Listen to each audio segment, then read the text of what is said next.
YouTube de M24.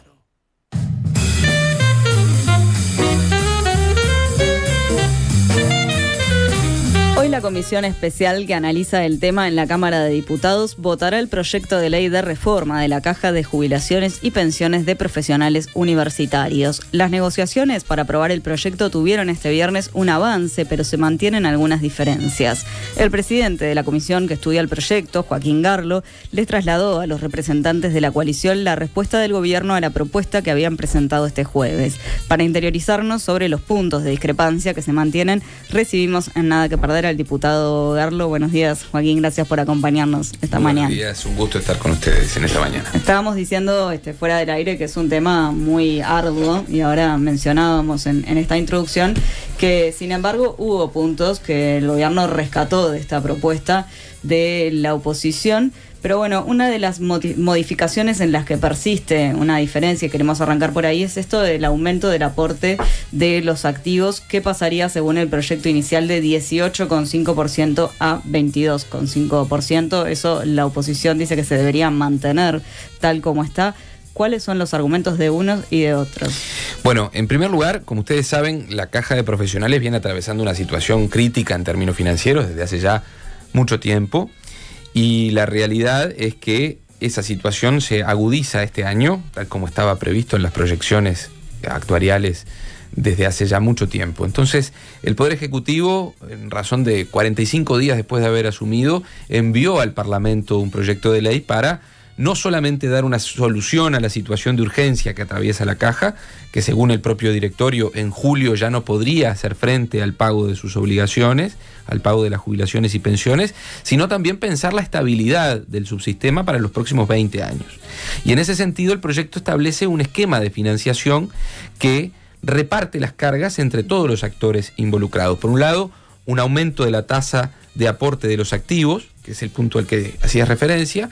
Por otro lado, una contribución pecuniaria de los pasivos, jubilados y pensionistas, un aporte importante del Estado, desde rentas generales, y una variación en la forma de determinar el valor de los timbres profesionales, en definitiva un aporte de la sociedad en su conjunto. Ese es el esquema de financiación que el gobierno plantea para no solo solucionar la emergencia, sino también proyectar la estabilidad para dentro de 20 años. Entonces estamos hablando de un esquema de financiación que es financieramente sustentable y socialmente justo, ¿no? El reparto de las cargas es importante atendiendo a una situación tan compleja. Ahora, la oposición nos planteó el jueves eliminar el aumento de la tasa de aportación de los activos y eliminar la creación de la contribución de los pasivos. Para nosotros no es de justicia que la solución financiera recaiga exclusivamente en la sociedad, ya sea a través del Estado o del aumento de los timbres, como estaba planteado en la propuesta de la oposición. Por eso entendemos necesario mantener ese esquema que incluya el aporte de los activos y el aporte de los pasivos para que sea un esquema equilibrado e, insisto, socialmente justo, donde los principales actores involucrados en el subsistema también aporten para que este subsistema no caiga y pueda sostenerse en el tiempo. ¿Y ese salto del 18,5 al 22,5 podría ser progresivo? Bueno, nosotros estamos incluyendo ahora, en el día de hoy, en la comisión, una modificación al proyecto original que establece la transitoriedad del aumento. Eso no estaba previsto en el proyecto original. Nosotros establecemos que el Poder Ejecutivo va a quedar facultado a reducir la tasa de aporte de los activos una vez lograda la estabilidad financiera de la Caja en hasta un 2% de reducción, que también nos parece un elemento importante, atendiendo, y quiero hacer énfasis en esto, todas estas modificaciones que nosotros o bien generamos acuerdo con la oposición o estamos incorporando desde el Frente Amplio, responden al proceso de la Comisión Especial de escucha de más de 15 delegaciones de distintos colectivos de afiliados a la Caja, gremiales de profesionales, el propio directorio de la Caja, y en ese proceso de escucha que realmente ha sido sumamente horizontal y plural, hemos recabado una serie de inquietudes, propuestas, visiones distintas sobre este tema que se terminan incorporando al proyecto de ley. Joaquín, y en el caso de que no aumente el aporte de los pasivos y de los activos, ¿sería el Estado quien se haga cargo de esa diferencia de recaudación? Claro, Si no hay un esquema equitativo, quien deberá eventualmente cubrir la totalidad de las obligaciones de la caja es el Estado por imperio de la Constitución de la República. Y esta pregunta me lleva a responder una pregunta que la gente se está haciendo desde hace muchos días, y es: ¿por qué el Estado tiene que hacerse cargo de esta situación? ¿Por qué el Estado tiene que dar una solución a la caja de profesionales? Y bueno, la respuesta está en la Constitución de la República, cuando el artículo 67 establece que el Estado es garante del pago de las obligaciones de los del sistema de seguridad social. Es decir, si un subsistema del sistema previsional no puede cubrir las jubilaciones y pensiones, el Estado deberá realizar los aportes necesarios para que se cubran. Entonces, como la situación es crítica y es de emergencia, necesitamos encontrar un esquema que sea equitativo y que no implique que el Estado deba poner todo el dinero, porque en este esquema el Estado contribuye de forma responsable con la modificación que estamos introduciendo, $36 millones promedio anual. Es una suma importante. Después, la sociedad estaría aportando a través de la variación de los timbres unos $18 millones promedio anual.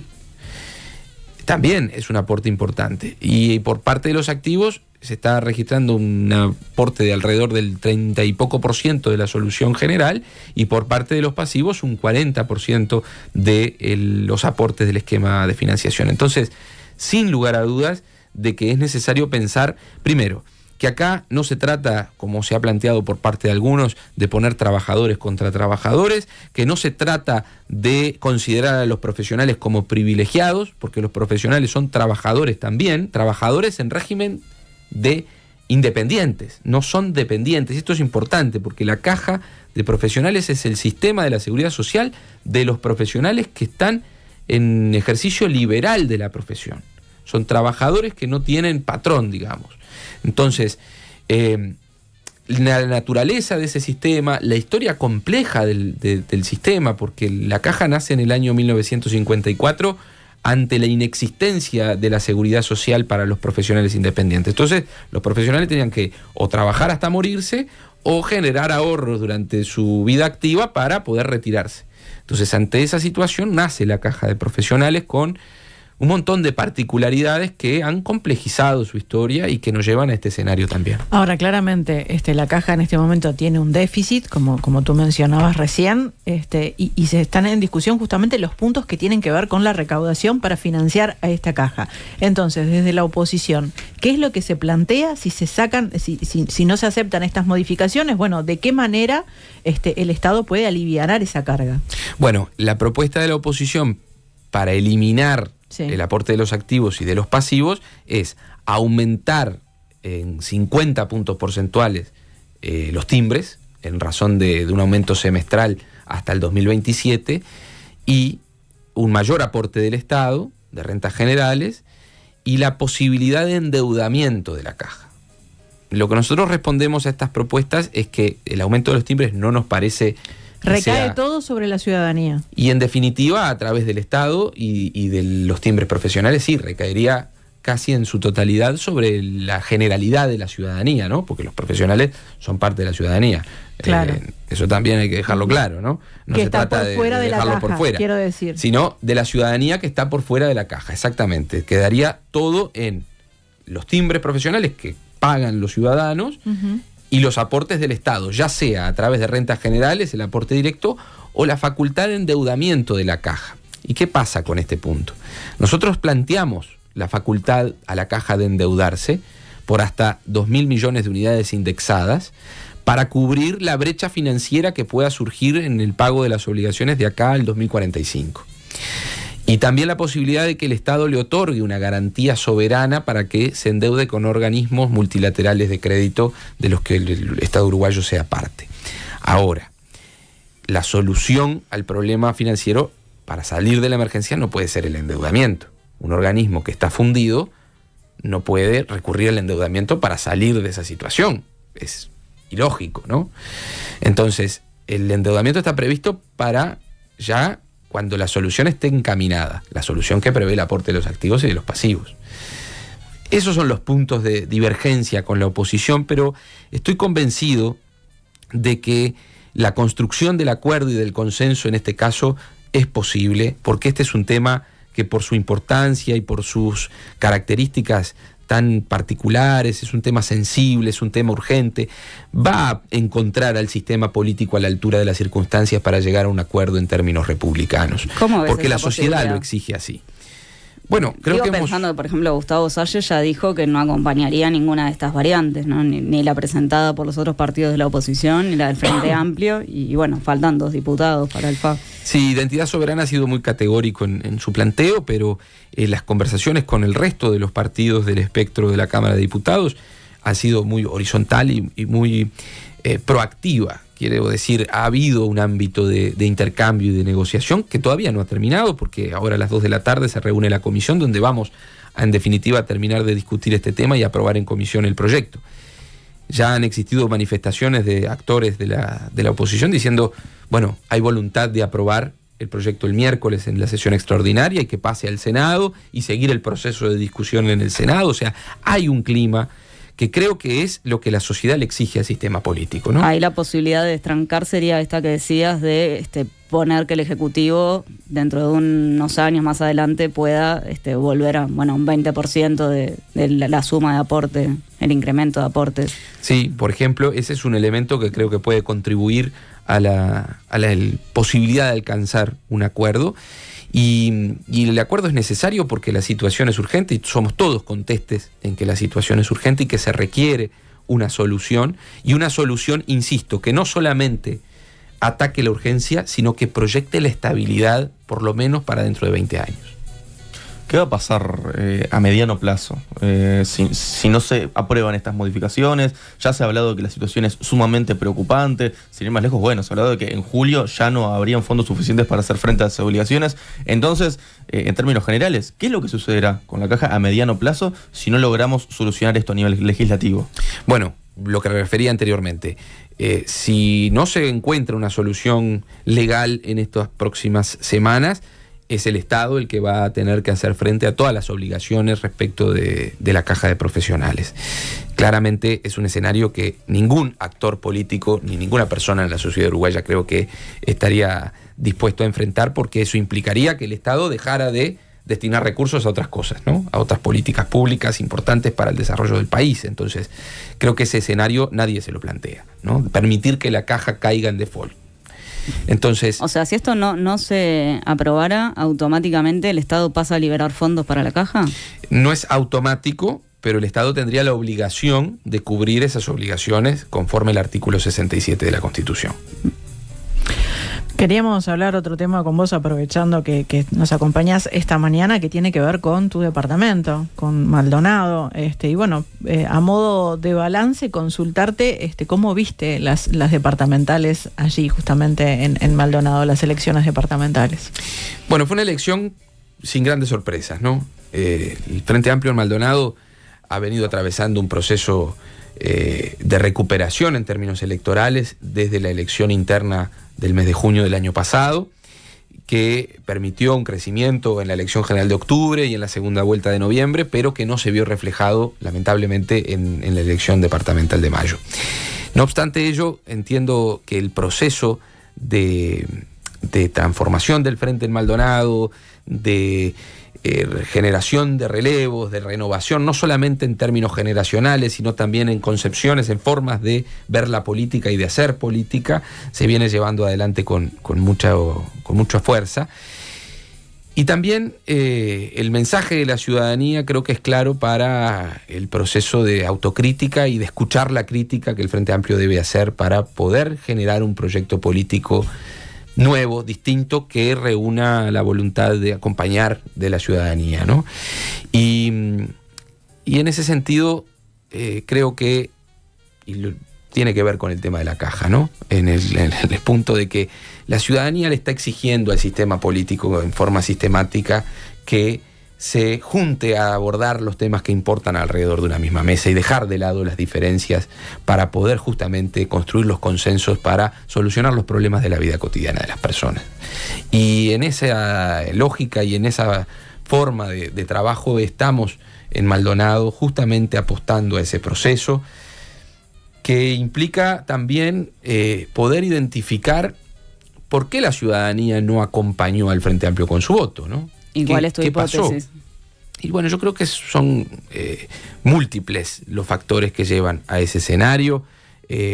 La falta de renovación dentro del Frente en la oferta electoral, la incapacidad también de interpretar fielmente las sensibilidades de la ciudadanía, y también una realidad objetiva que es enfrentarse a un aparato político del Partido Nacional, político y económico muy, muy fuerte, ¿no?